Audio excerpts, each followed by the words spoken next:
কারণ আজকে কুকারে রান্নাটা করবো। আর কি রান্না করবো কুকারে? চিংড়ি মাছ। সেই জন্য এটা একটু অন্যরকম হবে। আচ্ছা, চিংড়ি মাছটাকে একদম পরিষ্কার করে পিঠের ওই শিরা টিরা বের করে আমি নুন হলুদ আর একটু সর্ষের তেল দিয়ে ম্যারিনেট করে রেখে দিয়েছি। আর একটা বড় আলু আমি টুকরো করে এই সাইজ করে কেটে নিয়েছি। আর কুকারে ঝটপট রান্নাটা হবে, কোনো টাইম লাগবে না, আর খুব সুস্বাদু হবে। এটাতে আমি নারকোল কুড়েছিলাম কিছুটা, আর প্রায় 200 গ্রাম মতন আছে।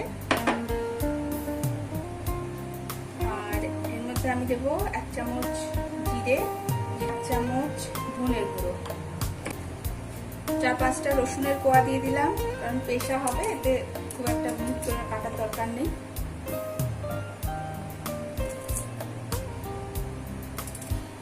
খুব সহজে হয়ে যাবে আর খুব সুস্বাদু খেতে হয়। আর আমার কাছে সর্ষে বাটা ছিল একটু, ওটা দিয়ে দিলাম। পোস্ত থাকলে পোস্তটাও দিতে পারেন। আমি এটা যেহেতু এটা শুকনো পেস্ট করছি না, সেজন্য পোস্ত এখন দিলে এটা পিষবে না, সেজন্য পোস্তটা দিচ্ছি না। এবার এটাকে পিষে দেবো। আচ্ছা, এর মধ্যে দেবো শুকনো লঙ্কা, এর মধ্যে দেবো 2টো শুকনো লঙ্কা, এর মধ্যে একটু ছিঁড়ে দিয়ে দিলাম। এবার এটাকে পেস্ট করে, পেস্ট হয়ে গেছে। এবার আমি রান্নাটা করব। আচ্ছা, এবারে এই যে আলুটা একটা পাত্রে রেখেছি, এর মধ্যে আমি এই মশলাটা দিয়ে দেব।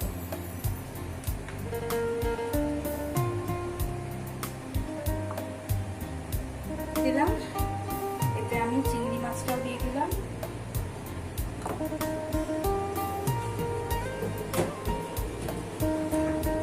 আচ্ছা, আমি মিক্সিটা দিয়ে জল দিয়ে দিচ্ছি। মিক্সিতে সবসময় মশলা লেগে যায়।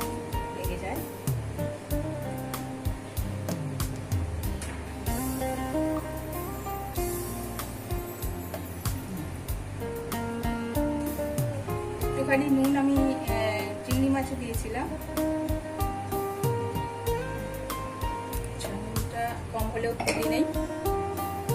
দিলাম সর্ষের তেল বেশ খানিকটা, দেব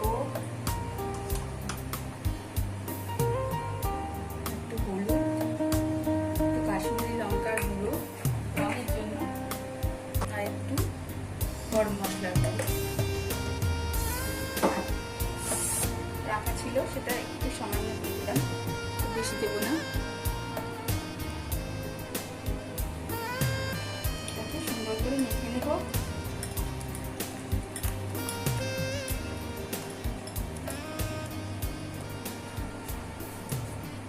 এবার এটা আমি কুকারে ট্রান্সফার করে দেবো। এতে যেটুকু লেগে আছে একটু জল দিয়ে দেবো, খুব বেশি জল না, অল্প জল। 5 দানা চিনি দিয়ে দিলাম। ফটাফট রান্না, বেশি সময় নেই, এইভাবে ফটাফট রান্না করে দাও। এটা চিড়ে মানে এটা ভেঙে দিয়ে দিলাম, সুন্দর গন্ধ বেরোবে। গন্ধটা যদিও তোমাদের আমি দেখাতে পারবো না।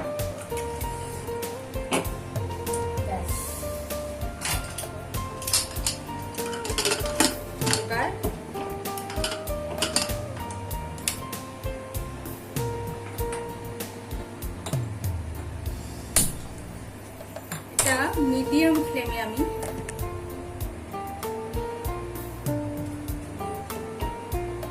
কমিয়ে দিচ্ছি, মিডিয়াম করে দিয়েছি ফ্লেমটা। এটা 2টো সিটি দেবো।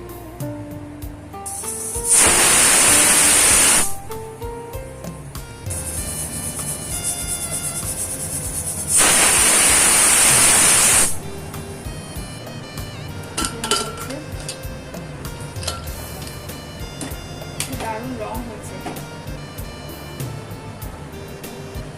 ঝোলটা যদি এতটা ঝোল না রাখতে চাও তাহলে আর একটুখানি ফুটিয়ে নাও। আমি একটুখানি ফোটাবো কিনা ভাবছি, একটুখানি ফুটিয়ে নিই। একটু কমে গেলে এটা সার্ভ করে দেবো।